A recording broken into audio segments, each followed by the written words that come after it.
YCP పాలనలో రహదారుల నిర్వహణ అధ్వానంగా ఉండేది. ఏలూరు జంగారెడ్డిగూడెంకు కీలకంగా ఉన్న రహదారి అడుక్కో గుంత గజానికో గొయ్యిగా మారింది. 5 ఏళ్ల పాటు ఈ రోడ్డుపై ప్రయాణికులు నరకం అనుభవించారు. కూటమి ప్రభుత్వం అధికారంలోకి వచ్చిన తరువాత రోడ్డుపై ప్రత్యేక దృష్టి సారించి మరమ్మతులు చేపట్టింది.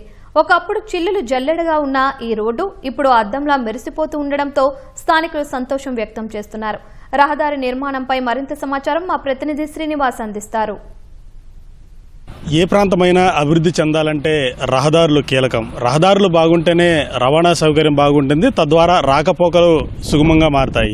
గత ప్రభుత్వ హయాంలో రహదారుల నిర్వహణ పట్టించుకోకపోవడంతో రాష్ట్రంలోని చాలా రహదారులు గుంతలుగా పడి ప్రయాణికులు తీవ్ర ఇబ్బందులు పడ్డారు. ప్రస్తుతం మనం ఏలూరు తంగెళ్లమూడి వీధిలో ఉన్నాము. తంగెళ్లమూడి ఆర్ఎండ్బి కూడలి నుంచి లోనాని నగర్ మీదుగా వెళ్లే ఈ ప్రధాన రహదారిది. ఇక్కడి నుంచి వేల మంది నిత్యం రాకపోకలు సాగిస్తూ ఉంటారు. ఎందుకంటే జంగారెడ్డిగూడెం వెళ్లాల్సిన వారందరూ కూడా షార్ట్ కట్ గా ఈ రహదారిని ఎక్కువగా వినియోగిస్తూ ఉంటారు. తంగెళ్లమూడి ఆర్ఎండ్బి రోడ్డు కూడలి నుంచి లోనాని నగర్ మీదుగా బీడీ కాలనీకి వెళ్లే ప్రధాన రహదారి కావడంతో నిత్యం వేల మంది ఈ రహదారి గుండా ప్రయాణం సాగిస్తూ ఉంటారు. గత వైసీపీ ప్రభుత్వం 5 ఏళ్ల హయాంలో కూడా ఈ రహదారిని పట్టించుకోకపోవడంతో రహదారి మొత్తం కూడా గుంతలు పడి వాహనదారులు తీవ్ర ఇబ్బందులు పడ్డారు. రోడ్డు ప్రమాదాలు అయితే ఇక చెప్పాల్సిన అవసరం లేదు. ప్రస్తుతం కూటమి ప్రభుత్వం అధికారంలోకి వచ్చిన తర్వాత రాష్ట్రంలో రహదారుల దుస్థితిపై ప్రత్యేక దృష్టి సారించింది. అధ్వానంగా ఉన్న రహదారులను బాగు చేసేందుకు కూటమి ప్రభుత్వం శ్రీకారం చుట్టడంతో రాష్ట్ర వ్యాప్తంగా కూడా చాలా రహదారులు బాగుపడ్డ పరిస్థితి. ప్రస్తుతం మనం దృశ్యాల్లో చూస్తున్న రహదారి గత 5 ఏళ్లు కూడా అడుక్కో గుంత